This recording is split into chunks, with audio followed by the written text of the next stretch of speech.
he rolls up his sleeves, he ain't just putting on the Ritz. There's thunder in his footsteps and lightning in his fist. The Lord wasn't joking when he kicked him out of Eden. It wasn't for no reason that he shed his blood. His return is very close, and so you better be believing that our God is an awesome God. Our God is an awesome God. Si vous traînez vos pains sur la nourriture qui a vieilli, la nourriture congelée qu'on a déjà préparé manger, vous allez pleurer longtemps dans les prières, vous n'aurez rien. Adonai, Dieu dit, moi j'ai un plan. Vous n'allez pas me retenir sur les vieilles choses. Je suis en train de suivre un chemin. Ce qu'il attend aujourd'hui, mon frère, si vous comprenez ceci, toutes les bénédictions de cette génération se cachent dans la clôture de toute la Bible. Yeshua le Messie, quand il est arrivé dans son époque, il a dit aux scribes pharisiens, donc les hommes de Dieu de son époque, parce que tout ce qu'il prêchait, les gens venaient dire, oh, mais toi tu viens renverser la parole que nous connaissons. Ce que vous prêchez, c'est le contraire de ce que Moïse nous a dit. Ce que vous faites, vous venez comme détruire ce qu'on nous a enseigné depuis des années dans l'église. Qu'est-ce que Yeshua répète dans cette écriture? Il dit en effet, je ne suis pas venu abolir la loi que Moïse vous a prêchée, mais je suis venu accomplir la loi. Mes frères, cette écriture s'accomplit à l'âge où nous sommes. Qu'est-ce que ça veut dire? Ça veut dire que les fils d'Adonai Dieu qui prennent la relève à la fin des âges de l'église, ces fils quand ils rentrent en scène, ils ne sont pas venus abolir la parole de l'apôtre Paul. Ils ne sont pas venus abolir la parole que Branham a prêchée. Ils ne sont pas venus abolir la parole que les premiers apôtres ont prêchée. Mais ils sont venus pour accomplir cette parole, manifester cette parole, clôturer cette parole-là. Ils sont venus résumer tout ce qui a été prêché par les apôtres, par Branham, pendant les âges de l'église. Voilà la mission des fils. On acclame très fort le Seigneur pour ça. Je veux lire au nom du Seigneur. Alléluia. Ne croyez pas que je sois venu pour abolir la loi ou les prophètes. Je suis venu non pour abolir, mais pour accomplir. Merci.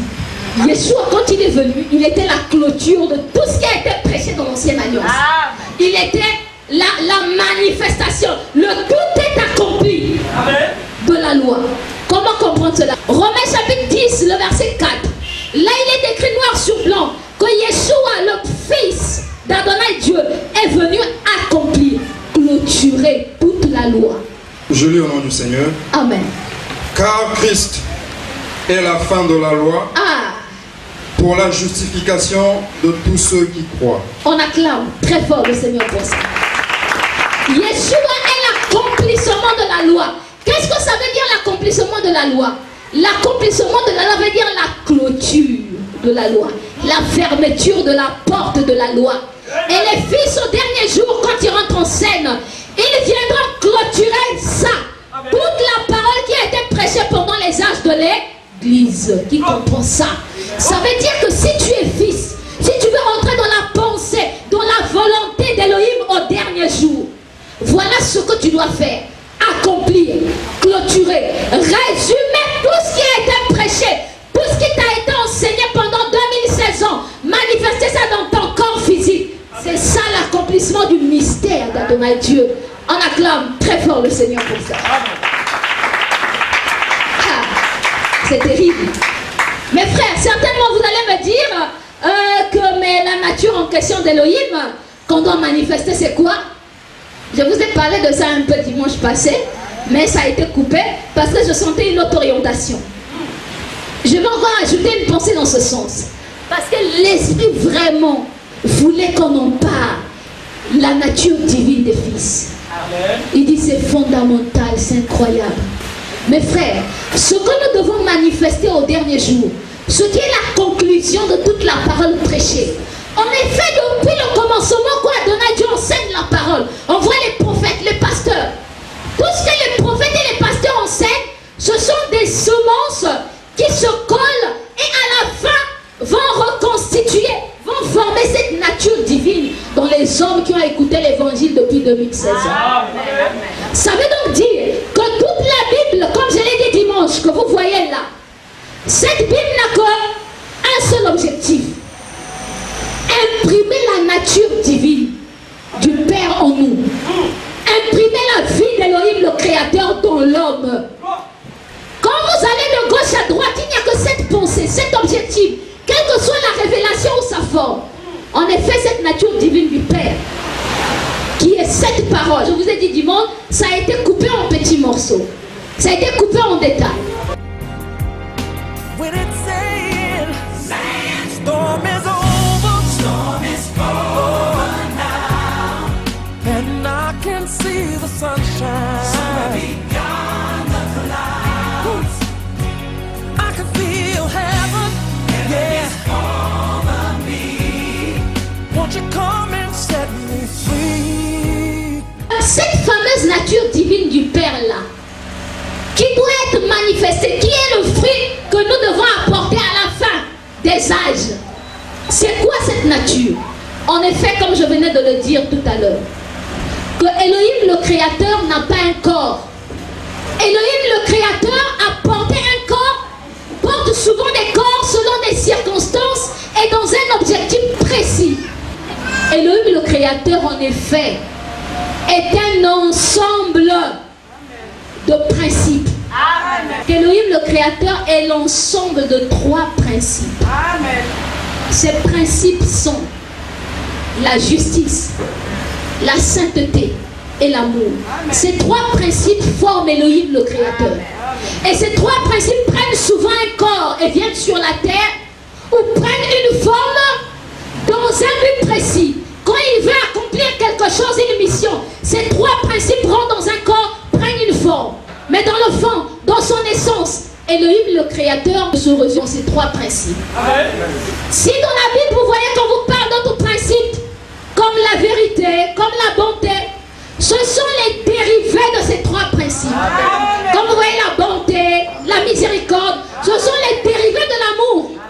Comme vous voyez la vérité, je suis la vérité, ce sont les dérivés de la justice.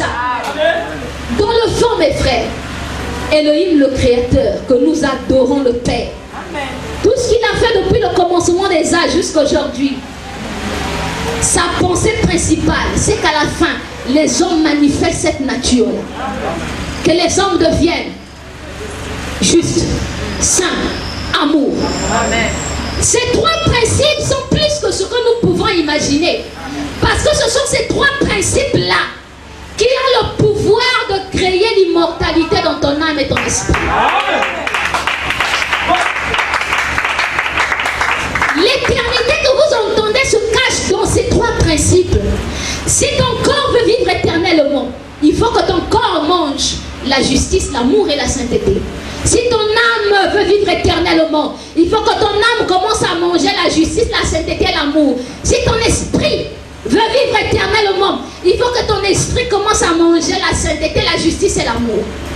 Ce sont ces principes, mes frères, qui peuvent rendre notre âme immortelle, éternelle. Je vais encore vous dire pourquoi ces principes sont importants. Il nous faut ces principes au virage de l'Église. Le plan de la rédemption est en train de virer. Ces principes sont importants. C'est pourquoi Adonai Dieu les rappelle. Vous savez pourquoi c'est impératif de chercher ça?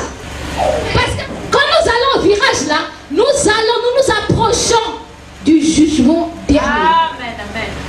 Nous approchons du jugement dernier. Or, au jugement dernier, ce qui peut aider une âme à se sauver du jugement dernier, c'est la justice. Amen. On acclame très fort le Seigneur pour ça.